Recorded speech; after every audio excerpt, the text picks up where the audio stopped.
Welcome to the Ascend Your Success podcast. Whether you're just starting out or are a veteran looking to grow your business, you're in the right place.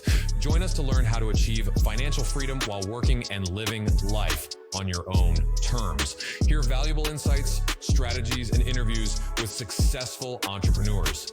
Get ready to achieve the success you've always dreamed of. Ready? Let's go.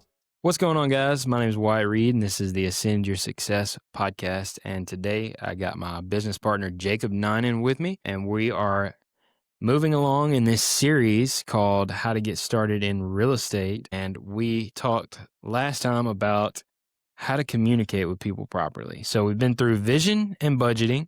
We've been through leads, free leads and paid leads. We've been through how to communicate with those leads. Now let's talk about the different types of strategies that we can do. Now, there are a lot of different strategies when it comes to real estate, but if you are a new beginner, these are the strategies that we believe that you should be focused on. And as you get better and as you get more versed in doing these simple strategies, the bigger strategies and more complex strategies will come with that, right?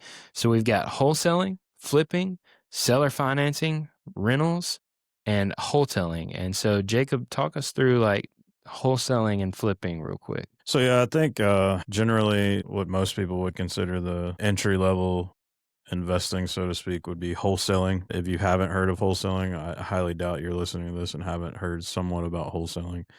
But for the general public, if you don't know, wholesaling is, it's really a term that crosses all industries. Like there's wholesalers in all kinds of different industries, not just real estate, but essentially you're buying low and turn around and selling to someone else at a markup. So with wholesaling in real estate, you're not actually selling the property, you're selling rights to a contract, right? So it's what we call assigning. So essentially if Wyatt was the seller and I found him and his property and was able to agree on a price, we'll just use round numbers. Let's say I got you to agree to sell your property for $80,000. I'm then going to turn right around and go try to find a cash buyer that's willing to buy my interest in that contract so that they can actually purchase the property. And for that, I'm going to charge them what's known as an assignment fee. Again, just using round numbers. I might find an end buyer and say, hey, I have this property that I'm assigning for $100,000. So I assign it to that buyer for $100,000, and then I make the middle, what's known as an assignment fee. So easy math is $20,000. Now, don't get too excited. Doesn't always work out like that. We've had deals where we've assigned for, that much, way lower, way higher, all in between. Either way, that's the simple of it. Like, we're not going to go too deep into the strategy itself. There's, like any of these other strategies, there's tons of nuts and bolts that we can go into, but generally that's the gist of wholesaling. Again, the reason why it's such a good entry is because it doesn't really take any investment capital, so to speak, to wholesale a deal. You're not having to buy or purchase the property and have it or own it, or as we call in the real estate world, take it down. You're not having to actually take down a property and physically own it. You're not having to do any work to it. You're not having to be on the line for anything in terms of financially, but you are having to find the properties and then of course find the buyers. Probably one of the easiest ways I've taught people to quickly replace some income is wholesaling. Yeah. I think it's a really good strategy, and one of my first deals was a wholesale deal. I think number one, it's important to know that you're going to be direct to seller with the wholesaling method. Like you said, I don't want to get into the nuts and bolts, but I do want to make sure that you completely understand this. So you're going to be direct to seller. You're going to get it under contract. You're going to assign it to an end buyer. Where do you often find your end buyers, Jacob? And I've heard this done both ways, and neither one of them are wrong, but we do it our certain way, and I want to teach you how we do it. Do you often try to find the house first or the build your buyers list first? I've heard it taught both ways. What do you do? So you'll hear all the time people say, if you find a good enough deal, you'll find a buyer. I understand what people are trying to say, but I don't quite believe in that method. I feel like you should go ahead and start doing your research to find cash buyers, and you don't have to lie. You don't have to I've seen plenty of posts online, and they almost have like a template, like you almost know what this person's doing. But I see plenty of posts where people say, hey, I have a property and such, if you're interested, hit me up. And really, that's just a way of getting a bunch of people to drop their numbers or emails because you threw out a popular county. But long story short, it is not that hard to start collecting information from buyers. The hard part would be vetting those buyers to make sure they're actual buyers and not other wholesalers that are just trying to get your deals sent to them so they can try to sell to their buyers.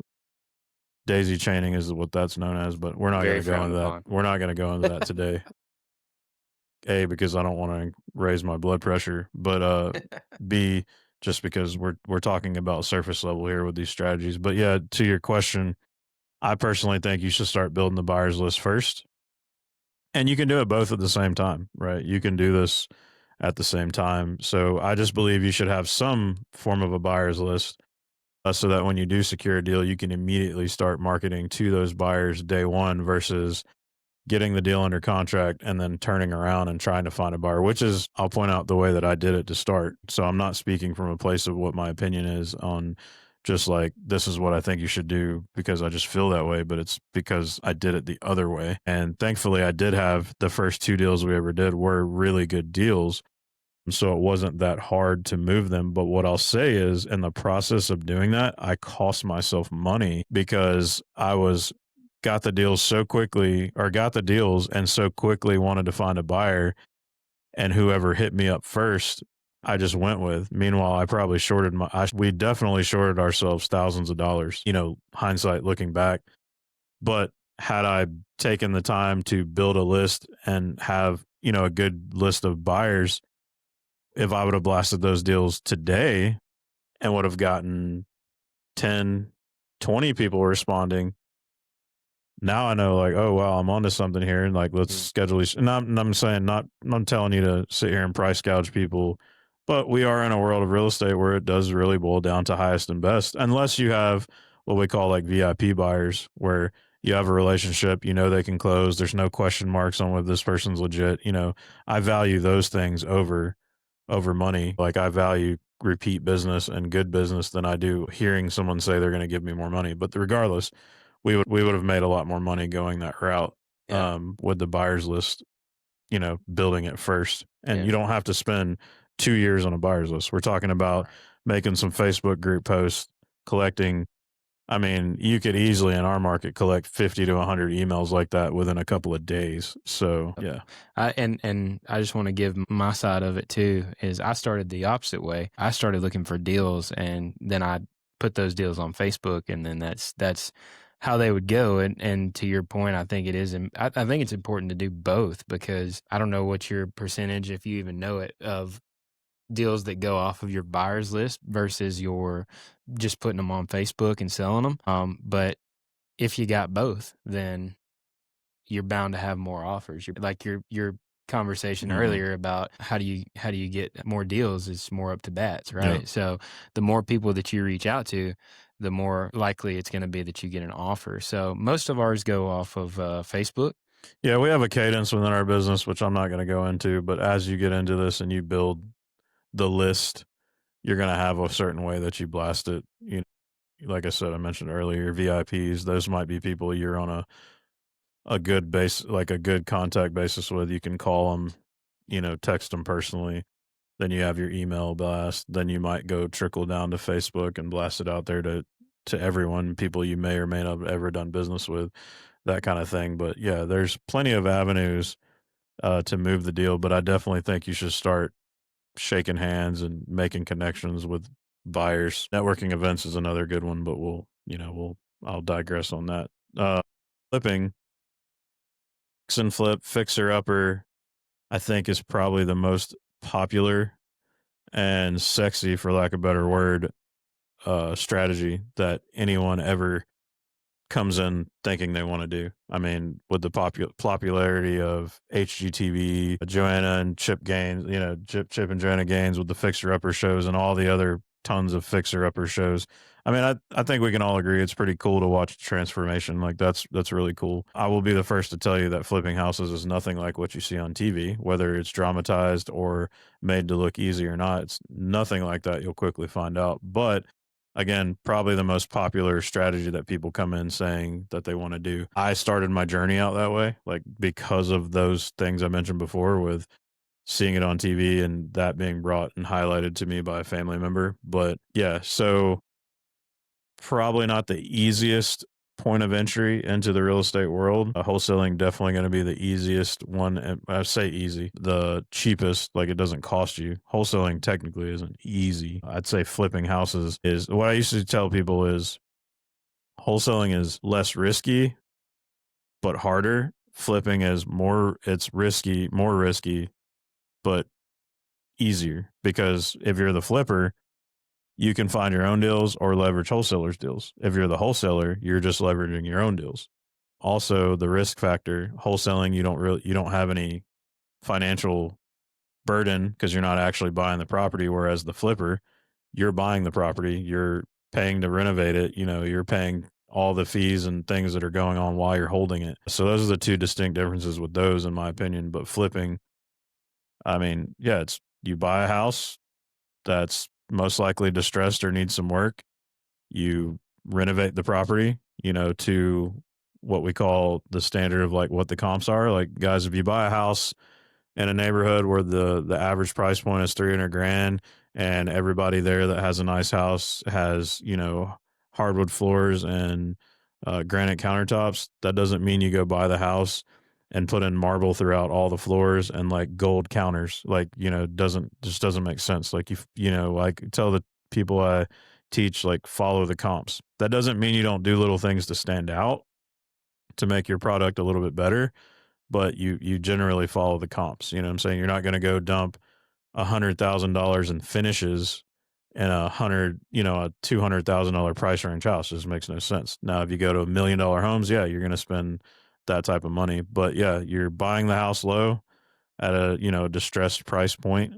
You're fixing up the house, and then you're turning around and listing it on the market, and your end buyer is 99% of the time a owner occupant, a family, or somebody that wants to buy the home to live in it. And at that point, those types of buyers are not really concerned about equity, so to speak. They're just looking for a home that they like, that's fairly priced for the area, that they can live in. So yeah, generally that's the surface level about flipping. Yeah, and I know what's going through everybody's heads right now. There are multiple questions. Everybody's flying off the hinges. Right? I don't have money to do that. I don't have the money to flip a house. Right? Don't worry about that. We're going to talk about that. How do I even know what to do to a house? What's a comparable? Right? What is ARV? So we're going to be talking about those questions on the next series. Right now, we're just talking about the high level strategies. But we'll get into the nuts and bolts of how to run numbers and things like that. But I do think we need to spend just a second talking about how do I know what to do to the house, right? And so we talk about looking at the comps, but we can go on Zillow and we can look at what's recently sold, and we can base our rehab or our remodel off of those pictures and what they've done to get it to sell. But, I don't know any contractors. I don't know what that's going to cost me, right? So, like, one of the things that when I first got started, I was lucky that I had a mentor who done fixing flips quite a bit, and he was able to let me use his people. I reached out to people on Facebook, and you have this thing called a due diligence period within your first like 10 to 15 days of being under contract with that property. And so what you need to do during those due diligence periods is bring contractors through and get quotes and get prices so that you know exactly how much this is going to cost. Now, on the front end, we just estimate that I don't know how you do this, but we do it. We just base it off of more of a price per square foot, right? $30 a square foot in our market is going to get us paint, flooring, light fixtures, appliances, like a cosmetic rehab. If we need to do some plumbing, or if we need to fix some patches in the holes in the walls, if we need to do, this, that, or the other, we'll do what we call a cosmetic plus rehab, which is like $40 to $45 a square foot. If it's a full gut where we're taking it down to the studs, it can be $65+ a square foot, right? And so that's just to kind of get us in the ballpark of where we think we're going to have to be, so we can see where the seller is versus see where we are, to see if it's going to be a good deal. But that's very important to understand as far as like rehabbing. Is that what you guys look at? Yeah, I mean, basically, it's generally the same thing. Going back to what you said earlier is like, how do I fix the house? How do I know what to do? Don't want to go too deep into this, but this is where community comes into play. Like he mentioned, he had a mentor who thankfully had flipped houses, and basically because he was your mentor, you instantly had access to that network. The confidence also, it's, the confidence and the access, but networking events, getting out in your community, I guarantee you wherever you're at, wherever you are right now, thinking about doing real estate, that there's local networking events and meetups where you can go meet people. Doesn't mean that just because they're at that meeting that they're certified or they're someone you can trust, but that's where, you're networking, you're getting people's information, and then you're getting referrals, you're checking their references, hey, who here has used ABC remodeling, and you get their feedback, things like that. So yeah, you don't have to have some built-in system where your dad was a contractor for 45 years and you just decided, now I'm going to start flipping houses and I can trust my dad or something like that. That is the case for some people, but not the case for most people. So for those of you who have zero contacts, zero network, it's possible by some of the ways I just mentioned before. But as far as the process of the houses, yeah, we're just following the comps. We're doing what makes sense. And then, putting a little signature on it, giving a little touch here and there to give some personality to it so that when those people walk through that house, they don't just see the same stamp that they saw 3 houses ago. Like they see some uniqueness there. So, but with inside of the budget, because you don't want to kill the budget. Right, for sure. Well, let's talk about my favorite strategies. So those were more of the transactional, what we call transactional deals, right? Let's talk about the portfolio stuff. Just like straight out the gate, if you have listened to anybody else, if you've been on Bigger Pockets, if you've read the books, listened to the podcasts, everything, this, that, and the other, you know about the BRRRR method, which it stands for buy, renovate, rent, refinance, and repeat. You're leveraging somebody else's money, which we will talk about on one of the next episodes, is how to use other people's money to purchase and remodel all of these properties. Like we're not expecting you to come out of pocket and buy a house, like $120,000 house. So let's get that straight. We leverage 100% of other people's money all the time. Even still now, 6 years later, we leverage other people's money. I think it's a necessity to do whenever you get into real estate. And it's great if you have hundreds of thousands of dollars just sitting around to help you do that, but most of us don't do that, right? Yeah, most of us didn't come from that. Right. Yeah. So easy peasy rentals. I'm not a fan. I'm not a fan of rentals. I'm not a fan of being a landlord, man. I started out my first 5 houses, probably 4 of those were rental properties. Well, 3 of those were rentals, 2 of those were flips. And, I got to experience what being a landlord was all about. And so we buy these properties using somebody else's money. It's a short-term loan. It's 4 months, 4 to 6 months. We renovate the property using somebody else's money. So get it livable, get it prepared for somebody to rent it. Then we find that renter, we find that tenant. We place that tenant in. We do background checks, this, that, and the other. Again, we're not getting in the weeds. And then we go to the bank and we refinance. That's the last R. We refinance that person their money back. So now we've got a property, we've got a tenant that's paying the mortgage, and then we just refinanced with a small local bank or a DSCR lender, depending on where you're at in your journey. And then that's how you get that person their money back. Same with flipping. Except when you go to flip and you sell the property, that's how the person gets their money back, right? That's how the lender gets their money back. But with rentals and buy and holds, you have to go to a bank and refinance. Oftentimes, you have to have good credit to be able to do that, because they're going to want to look at your credit, your income. They're going to look at everything as far as your local bank. So to buy and hold, traditionally, you have to have good credit, and so that's why I like seller financing. You can seller finance, and there's a lot that goes into seller financing. And what that is just creating win-win situations for you and the seller, or you and the end buyer. You can seller finance on the front end of a deal. You can seller finance on the back end of the deal. But for the sake of time, we're going to talk about using the BRRRR method, buying these properties, and we're going to talk about seller financing on the back end. One thing I will note about on the front end is that's how you get around not having good credit. If you seller finance directly to the seller, you don't have to go to the bank to get so if you have bad credit, you can seller finance on the front end. So let's just talk about the back end real quick. On the back end, if you seller finance, instead of putting a tenant in there, you put a tenant buyer in, and you are no longer the landlord, but you are acting as the bank, right? So you go through the same process, buy it with somebody else's money, renovate it with somebody else's money, and then put it out for terms. Let's just say for easy math, you go in and you have this house for $100,000. If you go to rent it, you're going to put somebody in for $1,200 and you're going to make cash flow, right? But you still have to be a landlord. You still have to deal with tenants and toilets and HVACs and all this stuff. So if you're only making $200 a month net on a rental, at the end of the year, if an HVAC goes out, then all your cash flow is gone and that's it. Like you don't And don't make that's money. like best case scenario. Like what you more so is like if you turn over one tenant in a year, like how much is it if they tear up the floors or mess up the paint? Like how much is that going to cost? Right. That's easily going to eat up your net cash flow. Yeah, So. exactly. And that's why I'm not a fan of it, right?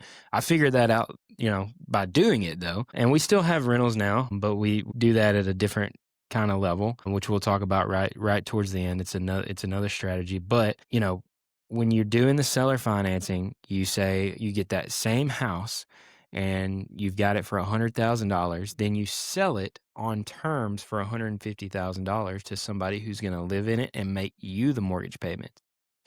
You say, hey, I'm going to sell it for $150,000.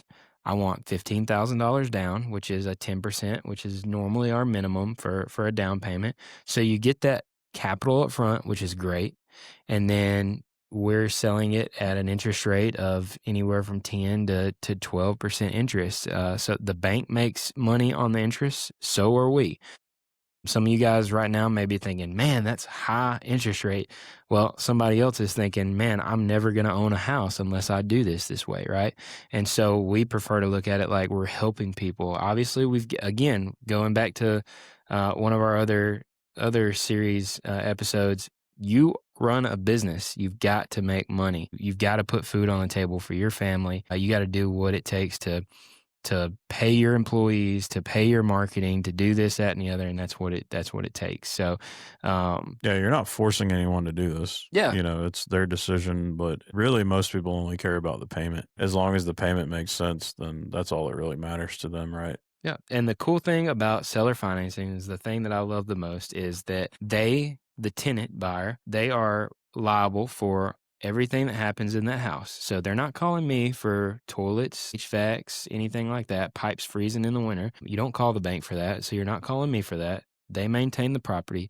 They pay the insurance, the taxes. So it is a much more passive. It's not 100% passive, but it is much more passive than being a landlord and owning rental properties. And so seller financing is there's a lot of moving parts. I've actually got a presentation that we give away. I think we give it away in that free bundle too. So if we were talking about it on the last episode, if you guys want a free bundle that's got our scripts, our resources, our calculators, and this presentation that I've done on seller financing, then DM me or Jacob free bundle or something like that, and we'll get you the link for that so that you can go into more detail with that. But again, that's in my heart of hearts. That's what I love. I love that in real estate, that I can have that money coming in every single month. So we started out flipping and we were terrible at it, right?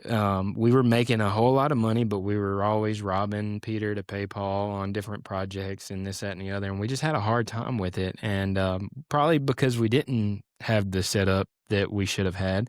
We didn't invest in the business.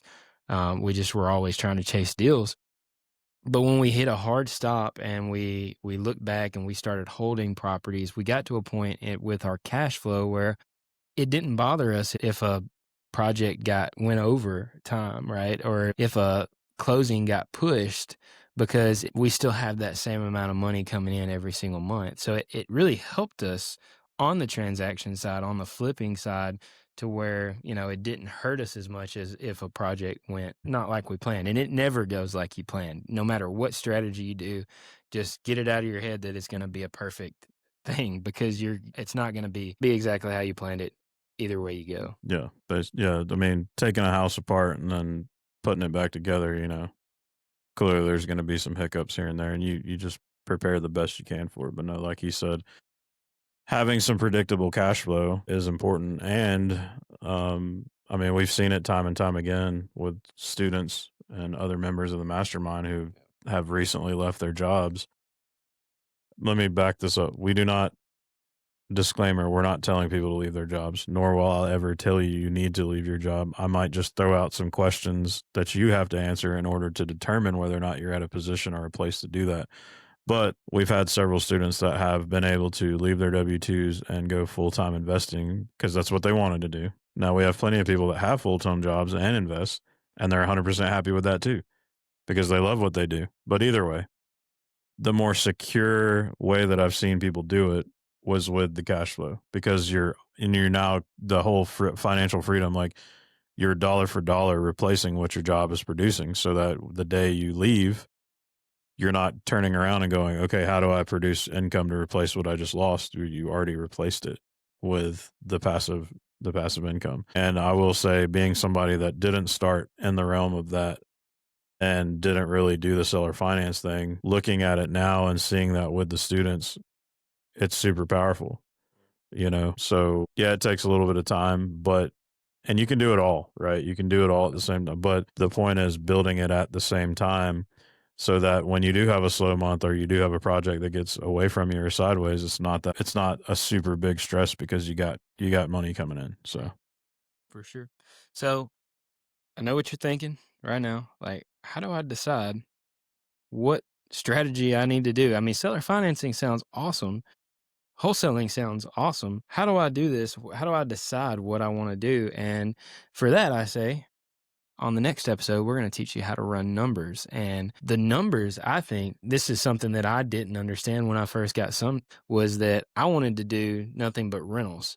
Found out I hated that. Then I wanted to do flips and found out I wasn't that great at it. And then I started doing seller financing. But the thing is that when you run the numbers, you may not be able to get the property to a wholesale number price. But if you say, I just want a wholesale, and if I can't get that price and I'm not doing it, then you're leaving money on the table, because you could do a flip.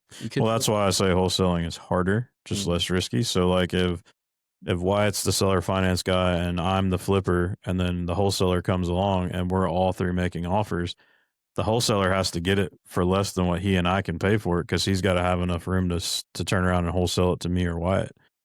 Now, I'm not saying that to discourage you, but that just goes to show like there's a place for all of it, right? So that's why you need to be multifaceted and learn a little bit of everything. And then along the way, you determine, what am I the best at and what makes the most sense for the life that I want to lead, So, yeah, I mean, we personally, and him, Wyatt included, we do a little bit of all these things. There's still a place for rentals, as far as tax advantages are concerned, rentals are amazing. So yeah, there's a place for all these things. We look at it on a deal by deal basis. And then we also look at it from a cash perspective. If you've got 2 or 3 flips going on at one time and you're strapped for cash, and I come across the 4th deal that I could technically wholesale and make some quick cash, then probably going to do that, because you can have a million flips going on, but if nothing's generating revenue, you're going to go out of business or go upside down. So there's a place for all of it, guys. Like the most experienced flipper still wholesale from time to time. The most experienced buy and hold guys, seller finance guys, still wholesale from time to time. And all of them will, generally still flip here and there depending on what's going on with the market. So yeah, we're not saying that any one of them is better than the other. They all have their pros and they all have their cons. Yep. With that being said, you guys need to holler at us if you want that free bundle with the calculators and the scripts and the presentations and stuff like that. Just DM us. We're more than happy to share our resources with you. Maybe you heard something and you're like, man, I like to do some of that wholesaling, or I like to do that seller financing, or I don't know what to do. I don't know what I want to do or what I should do. Then you should go to ascendyoursuccess.com and you should have a conversation with me and Jacob personally. And we can kind of help guide you based on your situation, where you're at, and you talk to us directly and personally. So whether you're in or you're out, we'll see you on the next episode. Take care, guys.